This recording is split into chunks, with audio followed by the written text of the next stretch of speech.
편안하셨습니까? 반갑습니다. 교무국장 스님이 제 살아온 행적을 들추는 걸 보니까 그룹 회장입니다.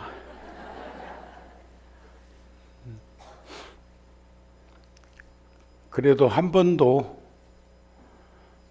통도사를 떠난 적 없이 50년 넘게 어디에 살아도 항상 부처님께서 보리장회 금강자에서 사자우를 설하신 것처럼 통도사를 떠난 적 없이 살고 있지 않을까 싶은 마음은 듭니다. 오늘 저에게 주어진 품은 열애 출연품입니다. 세주 묘음품으로부터 시작해서 입법개품까지, 내일은 이제 큰 스님 모셔서 이세간품 하시고, 어제는 통도사 강주 스님께서 보현 행품을 한 것으로 되어 있고, 어제 저녁에는 불교 텔레비전 방송에서 무비 스님께서 오셔서 법문하신 건 나오시던데, 저도 어제 저녁에 제 방에서 무비 스님을 접하면서 화엄살림은 그 한 스님의 법문으로도 다 끝났다 하는 마음이 들 정도로 자상하게, 세심하게, 친절하게 그렇게 전수해 주는 모습을 보았습니다. 화엄경에 보면 그런 말씀이 있거든요. 능엄경에는 전에도 한번 말씀드렸지만 세상이 생긴 걸 맑고 깨끗한 마음이 어둡고 침침한 허공과 만나서 부딪히고 요동치고 흔들리다가 바람기운 생기고 마찰력에 불기운 생기고 녹은 것은 물기운이 되고 굳은 것은 흙기운이 되었다. 지수화풍에 대해서 능엄경에서 과학적으로 표현을 했는데, 화엄경에서는 지수화풍을 흙은 수분이 함께 해주지 않으면 분진, 물은 불이 함께 해주지 않으면 얼음, 불은 바람이 함께 해주지 않으면 진공, 없죠? 꺼지고.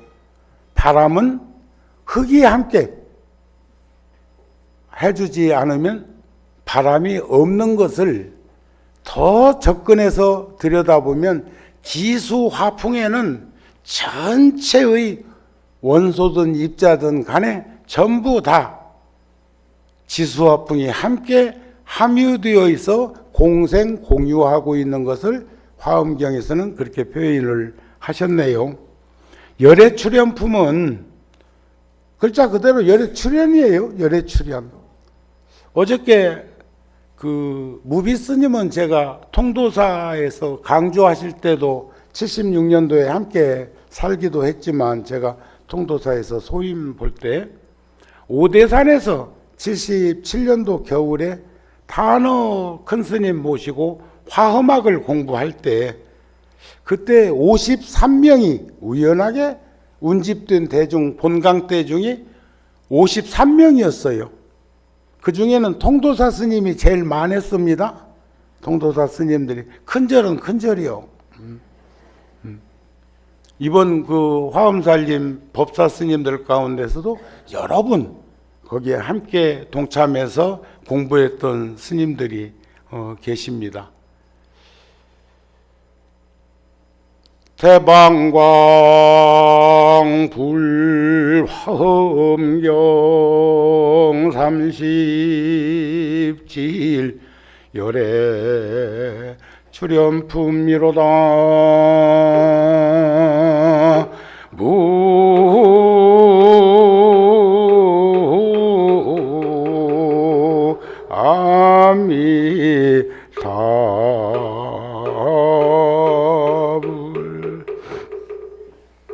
무량수경에도 보면 한 부처님 출연하시면 만중생, 여기서 만이란 수 없는 대중들이, 만중생이 깨달음을 얻고 한 법당 이룩되면 사바세계 안에 극락정토 이루어진다. 극락세계가 이루어진다. 또 염념 보리심이면 처차가 안락국이요. 보리심을 억념 기억하고 끊임없이 기억하면 처차가 다 안락정토요. 그러나 염념 삼독심이면 탐짐치 삼독심을 지니고 살면 생각에서 끊임없이 삼독심으로 물들어 있으면 처처가 사막도요. 지옥, 악이, 축생이에요. 제가 어제 저녁에 무비스님 그 화엄살림 법문하시는 걸 보고 나서 더 기대가지고 리모컨을 착 돌리다 보니까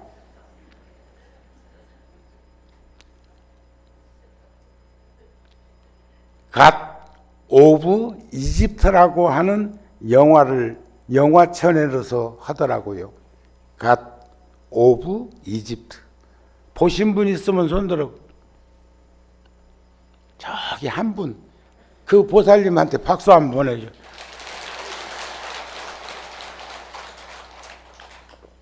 서양 영화인데 그 영화는 그 영화 속에 요즘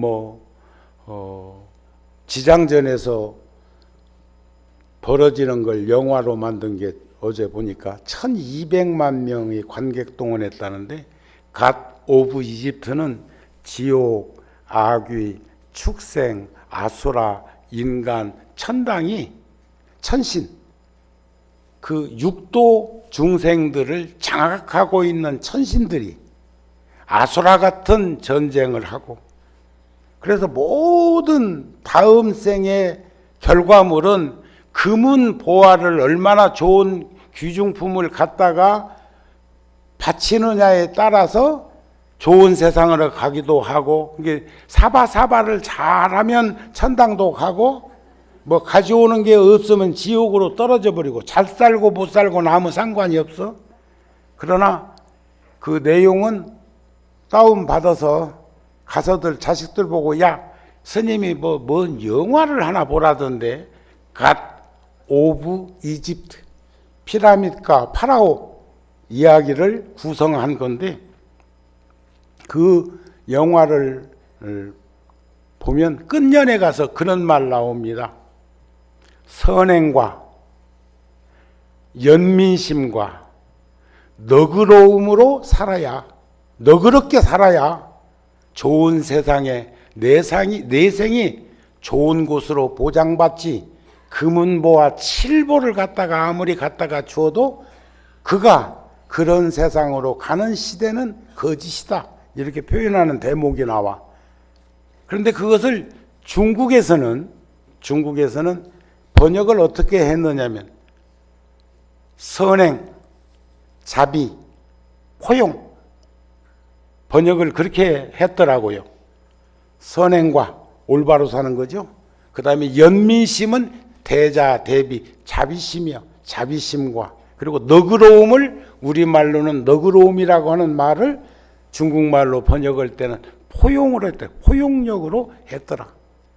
그런데 어저께 그 무비스님 법문에서도 그런 형태의 말씀을 반복해서 하는 것을 보면서 스님들의 생각이나 불자들의 생각들이 다 올곧하게 이렇게 이어져 가고 있어서 2600년 이어온 우리 불교 후대에도 끊임없이 전승되고 계승되어서 수많은 이들이 안심인명을 얻도록 하는 데에 우리도 일조를 해야 되겠구나 하는 마음이 들었습니다. 열애 출연품은 이런 거죠.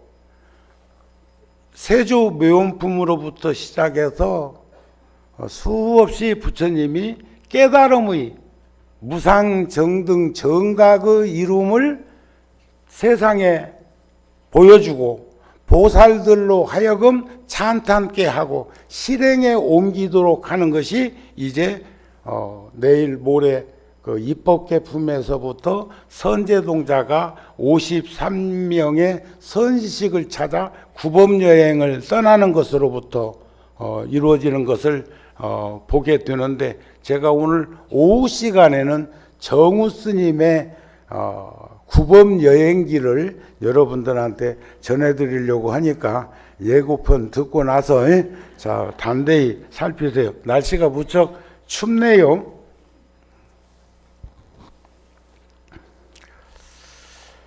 보현 행품에서는 평등한 원인을 말하는 데 대해서, 열애 출현품에서는 평등한 과덕을 말하고자 합니다. 보현보살은 묘덕보살 등에게, 수 없는 보살들에게 열애는 한 가지 인연이나 한 가지 사실로서 이 세상에 오신 것이 아니고 10가지, 100가지, 1000가지 한량이 없는 아승지 인연으로 이 땅에 출현하셨다. 모든 중생들을 거두어주는 보리심을 이루기 위해서 오셨다. 염염 보리심을 상실하지 않도록 하기 위해서 오셨다. 청정하고 훌륭한 뜻을 이루기 위해서 오셨다. 모든 중생들을 구제하는 대자 대비를 이루시기 위해서 오셨다. 서로가 서로에게 계속하는 행원을 이루게 하기 위해서 오셨고, 내지 법과 이치를 통달하기 위하는 것 등등등등. 이제 이세간품에 가면 200가지 질문에 대해서 수 없는 답변을 이제 하는 것을 내일 시간에 청법하시기 바랍니다. 마치 삼천대천세계가 한량이 없는 인연과 한량이 없는 사실로서 이루어지는 것과 같다. 이렇게 이제 말씀을 하셨습니다. 지금부터는 이제 정우 스님께서 발제한 내용들을 하나씩 조목조목 현실적인 언어를 구성해 가면서 말씀을 드리면 어떨까 싶은데, 그렇게 해도 되겠습니까?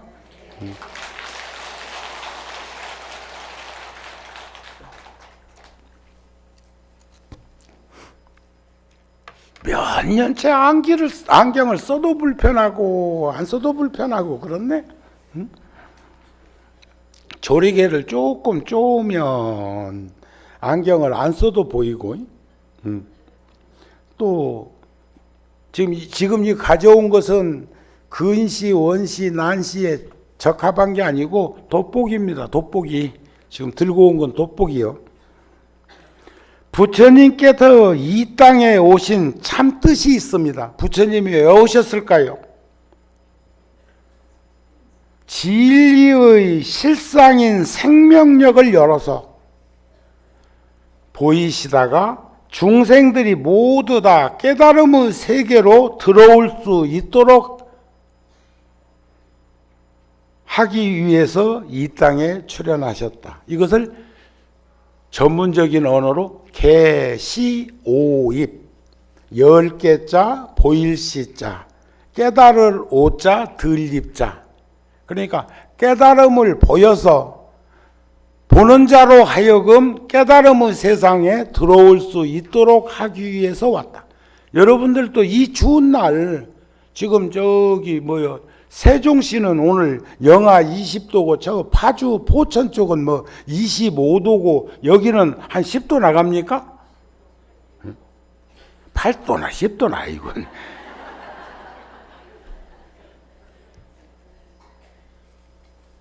그런데 오셨어요.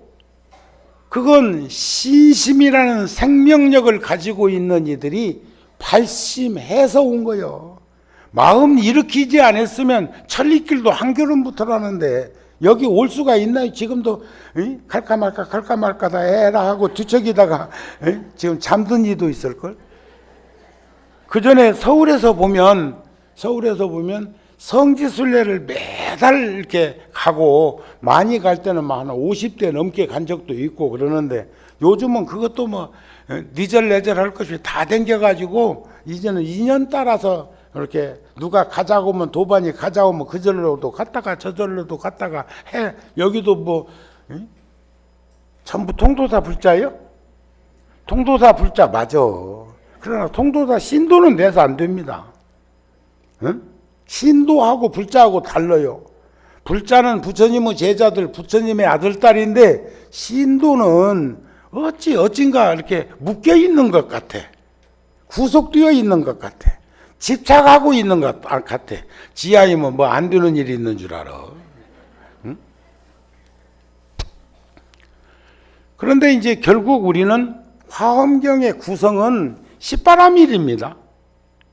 그리고 그것이 개정의 사막으로 탐진치 삼독을 제어해서 나아가는데 지장 없도록 해주는 건데, 그 중에서도 이제 53 선지식을 탐방하면서 한 지위 한 지위 오르는 것이 53위가 있어.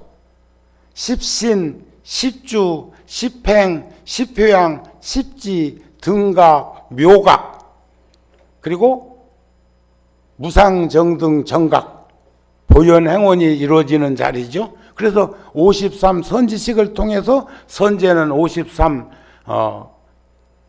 지위점차를 오르는 과정을 이제 표현을 하는데, 십신이란 생멸하는 마음이요. 생멸하는 마음.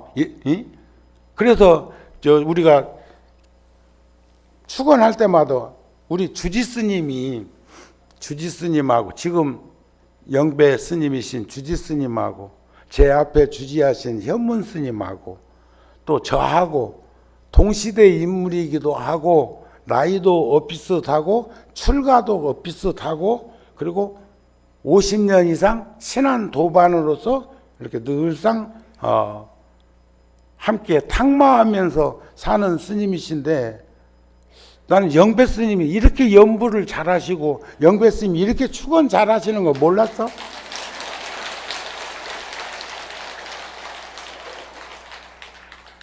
나보다 훨씬 낫나. 난 내가 제일인 줄 알았거든. 자장암에 있는 현문 스님도 연불이나 또는 여도 노전도 하셨지만 그 축원할 때 보면 참 편안하거든요. 그 편안함이란 뭘 의미하는 것일까요?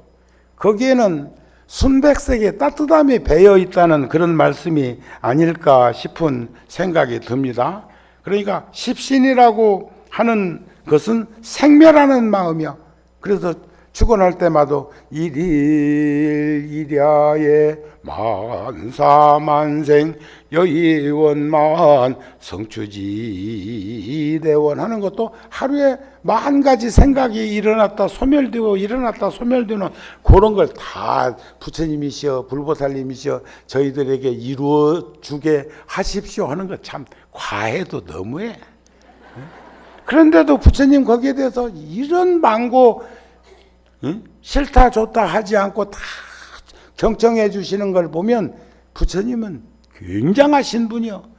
저는 요즘 종단의 소임을 보면서 그런 생각을 해봤어요.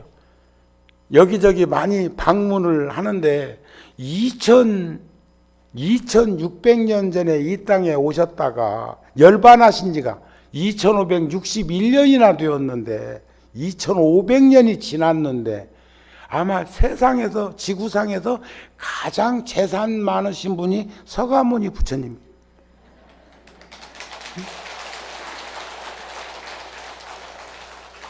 그것도 그 절에 신도 두듯이 스님들을 자식으로 이렇게 둔 게 아니고 제자로 두었는데 남남끼리 만나서 각상바지가 2600년 동안 살아오면서도 그것을 보는 놈이 임자가 아니기에 산다는 게 그 얼마나 어려운 일인지 아세요? 저도 여기 통도사 소임 볼 때 2007년에서 11년까지 소임 봤는데 그때 10만 평이 넘는 땅을 등기했어요. 10만 평.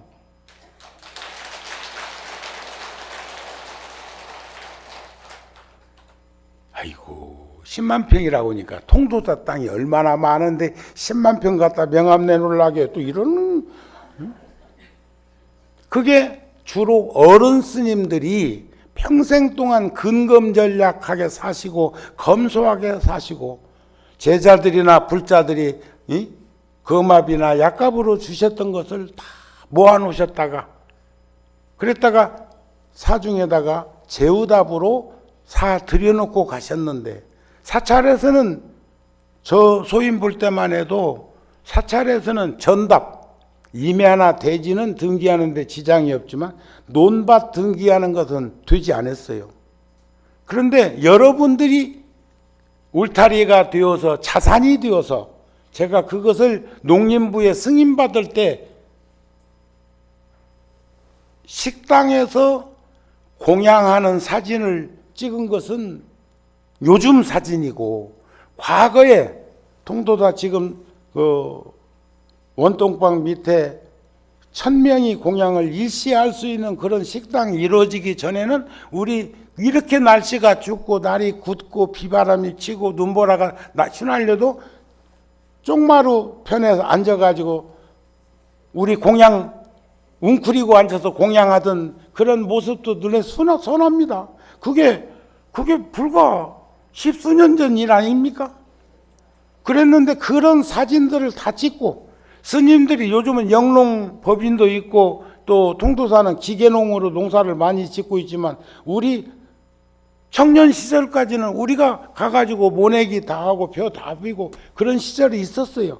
그런 자료 사진들을 전부 해가지고 수없는 불자들이 와서 공양을 해야 하고 수없는 스님들이 함께 이렇게 농사 짓는데 전답이 필요하요 해가지고 등기를 하기 위해서는 농림부 승인을 받으면 도지사가 경남도지사가 허가서를 내주면 등기부에 등재할 수가 있었어요.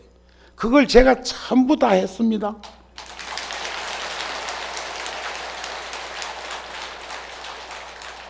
이건 자랑하는 게 아니고 박수 받자는 게 아니고 그랬다 그 말이에요.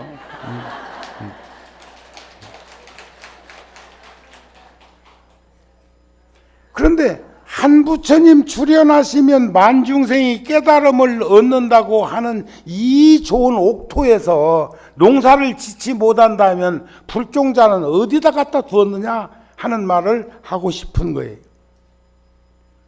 지금 부처님이 출연하시는 이런 대목에 대해서는 제가 5시간에 한 소절만 열애 출연편에서는 한 소절만 여러분들한테 읽어드리면 되겠더라고요. 그 나머지는 제가 그동안 저 경계에서 보고 느끼고 배우고 익히고 실천하고자 했던 것들을 여러분들한테 전해드리는 수순을 받겠습니다. 이런 뜻입니다. 자, 10주에서는 부처님의 과위에 들어가기 시작해. 우리가 저 금강경에서도 수다원, 사다움, 아나함, 아라한 할 적에 처음에 이제 그 무리에 들어갈 수 있는 것을 말하는 것이고 이 깨달음 가운데에서 중생을 풍족하게 하기 때문에 10주라고 하는 것이 구성되고 해탈의 지혜는 물듦이 없어. 우리는 끊임없이 사바 오타각세라고 하면서 물들고 부자유스럽고 집착하고 치우치고 얽매이고 빠지고 하는 등등에 대한 경계를 끊임없이 구성하고 있는데 해탈, 번뇌가 끊어진 해탈의 지혜에는 물듦이 없어. 연꽃에 물드는 것 봤어요? 금년에는 사중에 얘기를 해가지고 저 안양함에서 자장함으로 내려가는 그 좌측편에 연방죽도 있고 거기에 산불이 난다든지 그런 일이 있어서 안 되지만 농수로로 쓰기 위해서 연못을 만든 게 아니고 거기에는 물을 비상급수를 하기 위해서 그 물을 이렇게 둔벙을 만들어 놨는데 그 주변에 그 잣나무 가지가 많이 이렇게 올라와 있던데 그것을 진달래 꽃 핀 다음에 진달래는 이렇게 쳐내면 안 되니까 심기도 하는데 그 나머지 그 잡목들은 조금 제거해주면 차 타고 지나가거나 걸어갈 적에 그 연꽃이 활짝 완개한 그런 모습이 보여지겠구나 하는 생각을 하고, 그래도 영험이 없으면 내가 직접 와서 일을 하려고.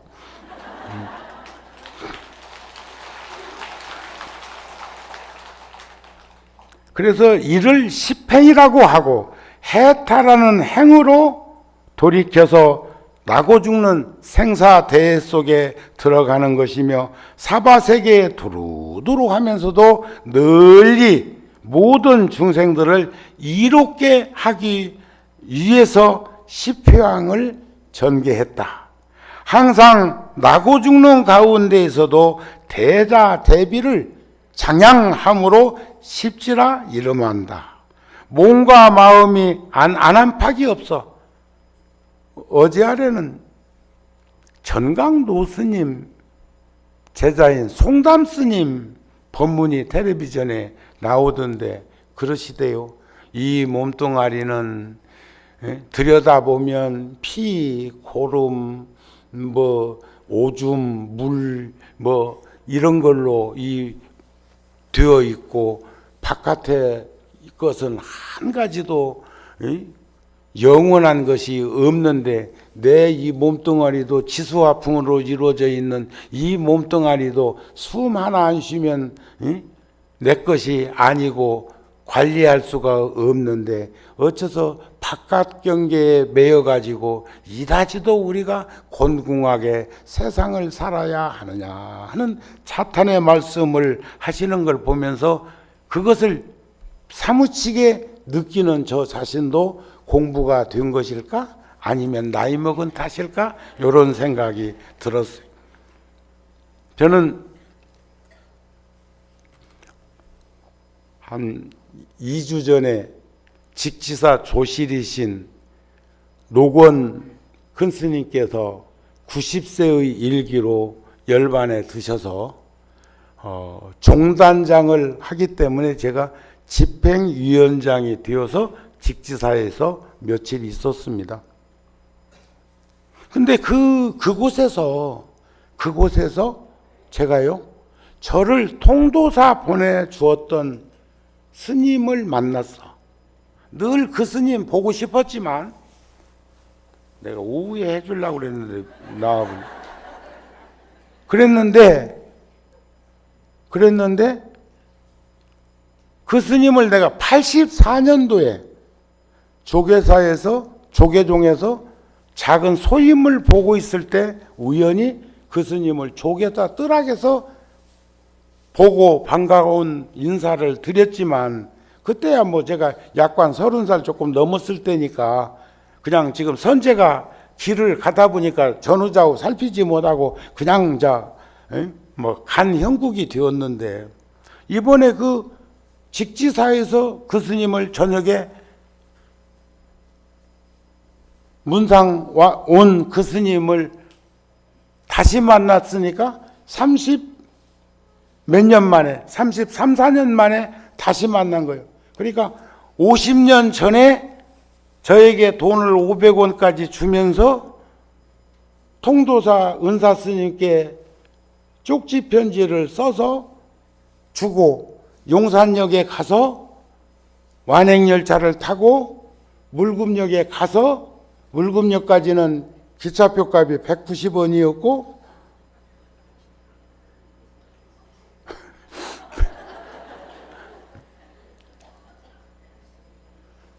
그랬는데 그 스님을 50년 만에 두 번째 만난 건데, 선제동자가 처음에 500 동남 동녀가 있는 곳에서 문수보살의 부축을 받아가지고 길손이 되어서 길을 떠났다가 덕생동자 유덕녀가 미륵보살을 권해서 미륵보살을 만나고 보니까 질문은 항상 똑같은 질문했어요. 그런데 답변이 변화되는 거죠. 경계에 따라서. 그래서 또 권하는 선지식이 있어 찾아간 분이 문수보살 아니요. 천신만고 그렇게 수없는 시간 속에서 처음에 만났을 때 다 가르쳐 주지. 응? 그런데 억장이 무너지기도 했을 것이고, 그런데도 다시 시작하겠다는 마음을 드리웠을 때 안암팍이 하나가 되는, 그러면서 보현행원이 이루어지듯이 그 스님이 통도사 가는 길을 그렇게 가르쳐주고 늘 마음속에는 그 스님의 고마움을 가지고 있었는데, 제가 얼마 전에요, 한 달도 안 됐습니다. 얼마 전에 조계종단에서 포교 대상 종정상 받았습니다.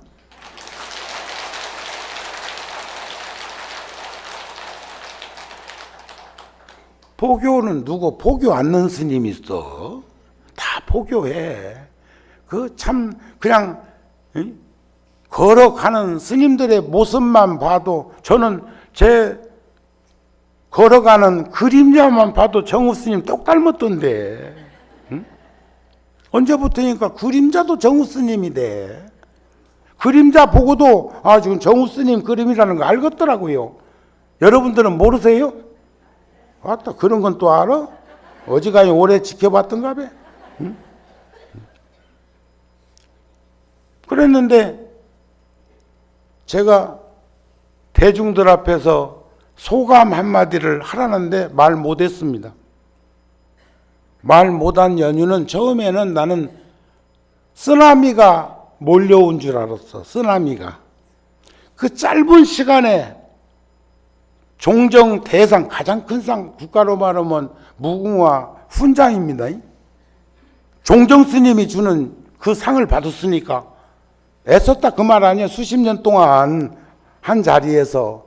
그러는데 수없는 생각이 순식간에 몰려와 가지고 내가 한마디도 못하고, 뭔 말인가 입을 벌리면 내가 하염없이 눈물을 흘릴 것 같아서 그냥 내려왔어. 또 그냥 내려오고 나니까 또 무지하게 쑥스럽대요. 그래서 지금 그런 감정이 사그라들지 아니한 상태에서 그 스님을 만나 뵈었을 때, 그 스님께서 저를 통도사로 이렇게 돈까지, 여비까지 주어서 보내지 않았으면, 그때 그곳에 있었던 스님 두 분 중에 한 스님은 제가 만년에 일산 열애사에서 몇 년 동안 모시고 살다가 열반에 두셨어. 49제까지 잘 해드렸어. 다비식도 잘 해드렸고. 그런데 그 한 스님은 나이도 나보다 뭐 그렇게 많지도 않더라고. 객지벗은 10년벗이라는데 인자 74실이야. 그런데 제가 10대 때는 한 10살 가까이 차이가 나면 나이 차이 많이 나는 거 아닌가요? 그러시죠? 그 스님은 통도사 강원 나오고 조계사에서 살기 시작했을 무렵이다, 그런 말이요. 그런데 그 스님을 뵈는 순간 하염없이 눈물이 났어. 말 한마디 못하고 제가 펑펑 울었어. 그 스님 손 붙들고. 정우 스님이 울어서 되겠어. 근데 금강경에도 체로비움 나오대. 체류탄 맞으면 울기 싫어도 눈물 난다며. 그런데 그 스님을 뵙는 순간 고맙고 감사하고, 50년 전에 진로가 막연했을 때 거기에 여러 스님들이 계셨는데, 어느 스님은 법무사로 가라, 해인사로 가라, 그 내가 찾아간 스님이 통도사라 가라 하고 여비까지 주고 편지까지 써줬으니까 통도사로 왔는데, 그때 내가 통도사 안 왔으면 통도사 주지했을까? 오늘 여기서 법문할 수 있었을까?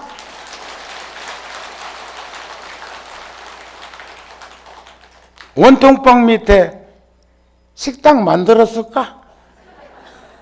여기 설법 좀 마루 깔 수 있었을까?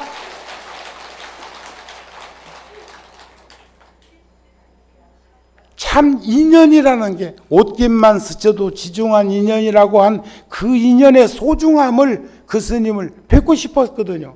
근데 제가 스님들의 인사기록을 가지고 있는데도 그 스님은 어디에 사는지 오자마자 검색해봤지. 이름 넣어가지고. 그런데 어디 사는가 소임을 보고 있지 않는지 없더라 그 말이요. 그랬는데 거기서 만난 것에다가 대고 종정상까지 받은 데다 대고 통도사 살아온 그 시절을 돌이켜보고 이런 생각 저런 생각이 쓰나미가 아니고 하리케인으로 왔어. 허리케인으로.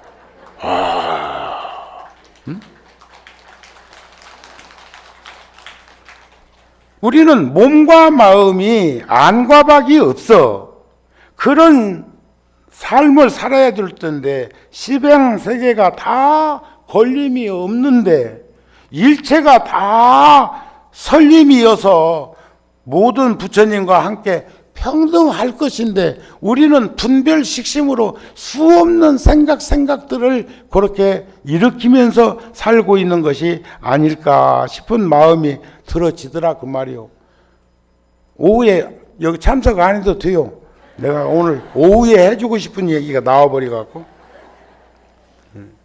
부처님의 몸에는 태어남이 없어. 반야심경에도 불생불멸, 불구부중, 부중불감, 생멸이 없고 증감이 없고 미추가 없고 대소가 없고 장단이 없어.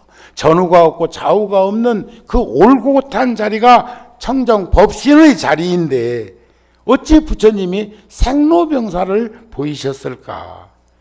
복덕과 지혜가 부족하신 공덕장이 부처님이신데 어째서 그런 생로병사를 보이시고 열반에 들었다 하고 아프다는 말씀도 하시고 하셨을까? 늙음을 나타내시는 것은 세상의 관례를 따르신 것이다. 어제 무비스님도 제가요 오늘 금년 저희 구룡사 달력을 제가 저하고 다 여러분들 저하고 인연 있으시죠? 오늘 또 주지실에 가서 주지스님 뵈러 가느라고 가다가도 그 이런 시간에 벌써 오셔가지고 막 반가워하고 마치 내가 와 있는 양 또 마치 내가 오늘 여기 법상에 오르는 양 다 알고 있는 것 보니까 정보 공유를 많이 하고 있습니다. 그 추운데도 막 반색하는 그 화사한 모습을 보면서 나도 얼마나 편안한지 몰라.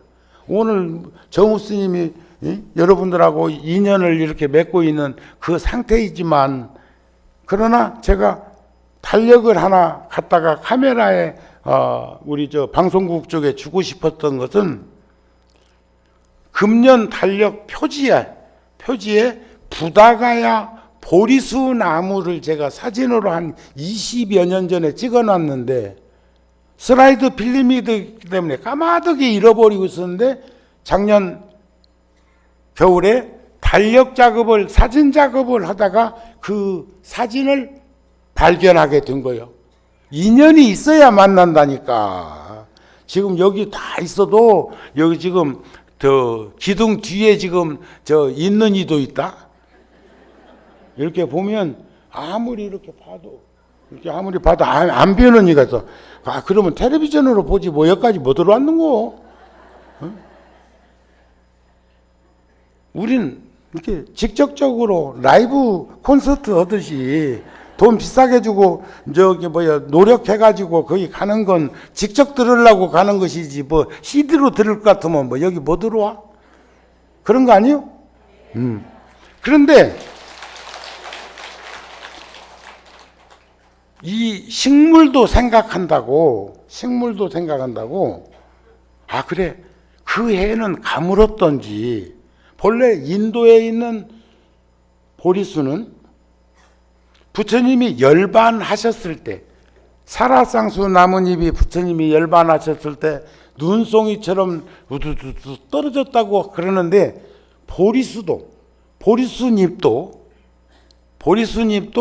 부처님이 열반에 드셨을 때 2, 3일, 3, 4일을 사이에 두고 옷을 갈아입습니다. 우리나라는 가을에 낙엽이 지고 과목으로 겨울을 지낸 다음에 봄에 새순이 주로 나오잖아요.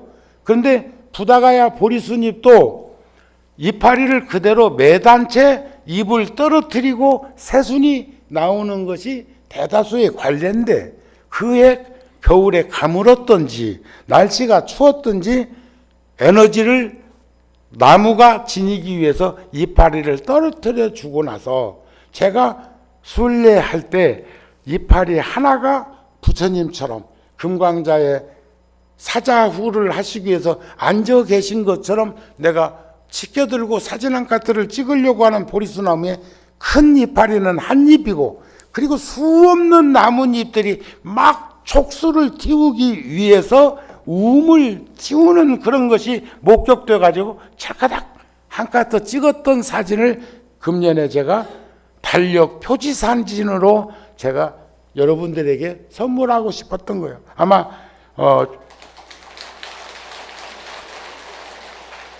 교무스님이 이따 카메라 앞에다가 그거 이렇게 들고 계실 거예요. 그러면 그 사진, 그 다음에 1월달, 지금 1월달에는 수미산에 눈발 날리는 6,800m의 수미산 그 산자락이 그 드러나고 하는 것들을 아마 오늘 법회 중간중간에 이렇게 좀 내주면 여기 오지 못했더라도 텔레비전을 통해서 청법하는 대중들은 볼 수 있지 않을까 싶은 생각이 들어서 제가 하나를 갖고 왔는데, 처음에는 여기서 이렇게 보여주려다가 눈 침침하니까 저기 못 볼 것 같아서 아예 방송국 쪽에다가 전하는 게 좋겠다는 생각을 하게 되었습니다. 이제 갈무리 쳐서 오전 법문 마치겠습니다. 부처님은 복덕과 지혜가 구족하신 분이고 청정법신과 원만 보신을 드리운 분이 부처님이신데, 천백화신으로 드리울 때는 안이 나투는 몸이 없어서 생로병사도 그대로 보여주는 것은 세상의 관례를 따른 것이다. 믿음 없는 중생은 부처님을 뵙지 못하죠. 그래서 믿음은 도의 근본이요 공덕의 어머니라고 화엄경에서 한 것도 상기해보자. 믿지 않으면 생겨나는 것이 없다. 빈 봉투는 영원히 빈 봉투다. 제가 금년 4월에 네팔 지진 피해 난 곳에 구룡사에서 성금을 1억을 내고도, 그리고도 또 잔설들이 남아있는 곳이 있어서 면 장갑을 제가 1,500허리를 면 장갑, 그게 200원밖에 안 해. 나는 세상에 우리나라 그 면 장갑이 지구상에서 제일 좋은 장갑이라고 생각해서 꽤 비싼 줄 알았거든. 그런데 도매로 동대문 가서 뛰니까 200원, 1,500허리면 30만 원. 30만 원이 적은 돈은 아니지만 30만 원인데 무게가 60kg이야. 그걸 비행기에서 또 실어주대 그냥.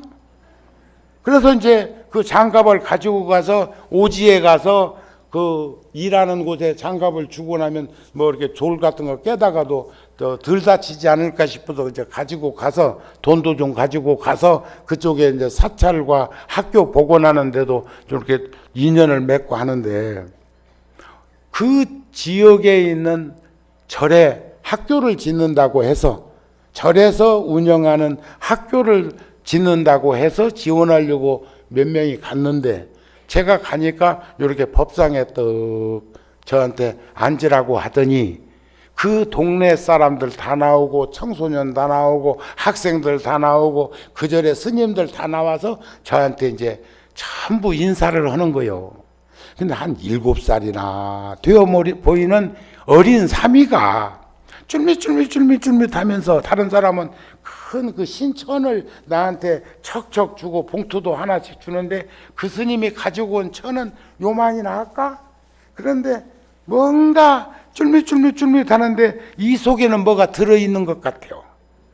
그래서 다른 건 수북이 쌓인 것은 안중에도 없고 그 어린 사미가 준 것만 내가 슬그머니 집어서 이렇게 여기서 이렇게 만져봤어. 더듬어 봤어. 뭐가 있는가. 그랬더니 우리 돈으로 한 1,200원 거리 되는, 한 달러로 한 1불짜리 정도 되는 100루피가, 그 사미가 이 조그마한 천에 싸갖고 나한테 준 거예요.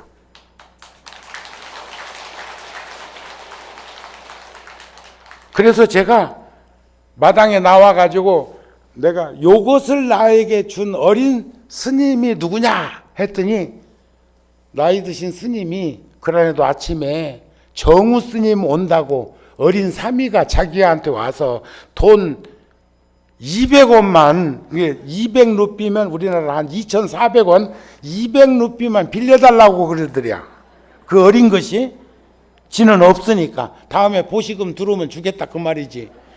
그러니까 스님이 그 너무 많다 하고 1,000원 정도 되는 걸 준 거예요. 그걸 나한테 갖다 놓은 거예요. 그래서 제가 그 스님 몫으로 만불을 이 스님, 이 어린 스님의 이름으로 학교 짓는 데다가 보시하겠다. 그거 보내줬어.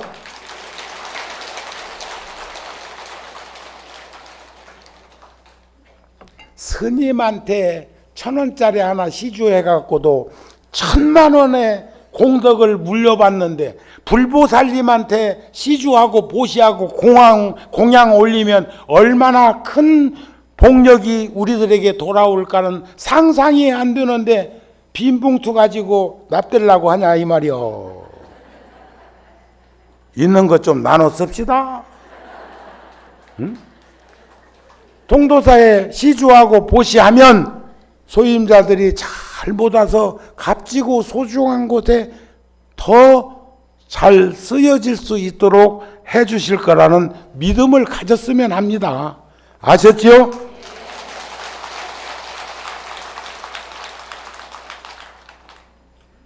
어리석은 이들은 부처님의 가르침을 믿지 않고 방일, 방종, 방심해서 두려워하는 바가 없어. 죽어봤냐? 가봤냐? 지옥이 있다고, 무섭다고, 두렵다고, 겁난다고 죽어봤냐? 그새 잃어버렸어. 온갖 괴로움이 몸에 얽히고 설켜서 재앙이 온다는 그런 믿음과 확신을 분명히 가지고 살았으면 한다는 말씀을 드리고 싶습니다. 그래서 깨달음을 얻고자 하는 우리들은 수행 중에 가장 으뜸인 수행은 자비심을 드러내는 수행이라는 것을 잊지 마시고, 교무스님이 나보고 딱 50분만 하라겠다.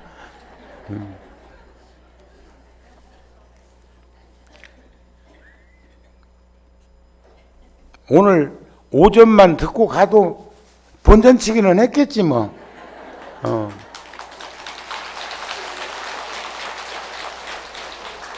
그런데 점심 공양을 하려면 오후에 밥값을 해야 돼.